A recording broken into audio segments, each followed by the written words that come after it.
Spoštovane udeleženke, spoštovani udeleženci delavnice ženske in povojne tranzicije, nasilje, lepo pozdravljeni v imenu Filozofske fakultete v tem jubilejnem letu, ko praznujemo 100-letnico Univerze v Ljubljani, pa tudi Filozofske fakultete, saj je ta ena od ustanovnih članic Univerze. Ker gre za mednarodni dogodek, dovolite, da nadaljujemo v angleščini. Their distinguished guests, their researchers, colleagues and students. The war in Bosnia and Herzegovina started in 1992.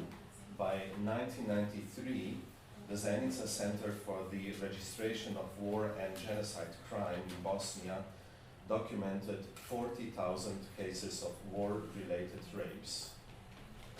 A study among Rwandan women from 1999 showed that nearly 40% of women reported being raped during the 1994 genocide.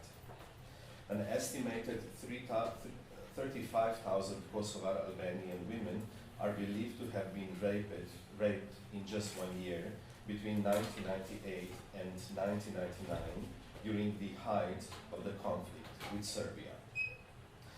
These are few of the horrific statistics presented in one of the United Nations report on sexual violence against women in war and its aftermath. Behind each of these numbers, there is a face, there is a name, a history, a her story. There are parents and siblings and children. There is a family. Behind each of these tragic numbers, there are tears and pain. There is community that sometimes ostracizes these women, a community that is reluctant to talk about it. And there is an unwritten history that was until recently ignored by historians and politicians.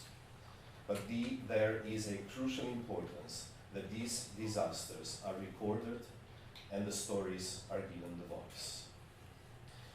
The reasons for such a gender-based violence are different. Sometimes the sexual violence occurs because of the collapse in social and moral order. The perpetrators are not afraid of being punished, as there is no punishment for violence in such circumstances. Sexual violence may also be a systematic tool of destruction of the enemy. Violence is performed on women's bodies in order to send out the message of fear.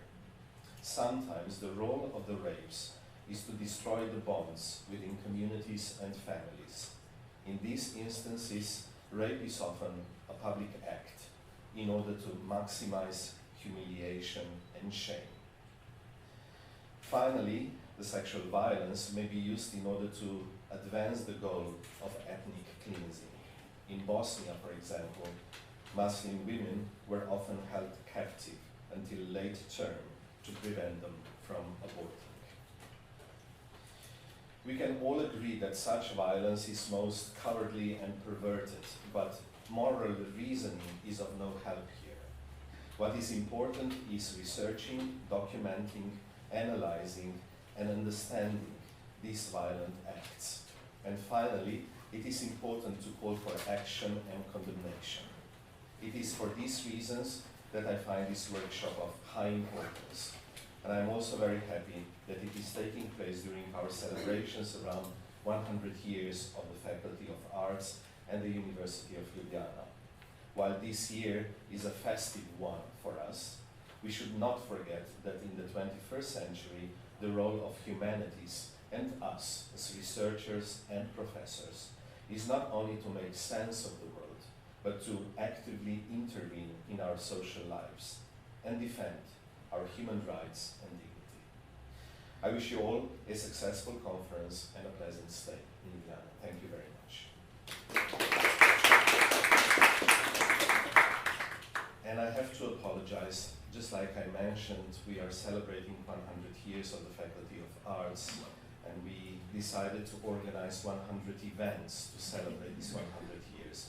Last year, when we were talking about it, it seemed like a good idea. This year, when we are trying to do that, I might have changed my mind. But the next event starts in half an hour, so I have to go there and open that event. So I do apologize for leaving immediately, but I do wish you all the best. Thank you very much. Thank you.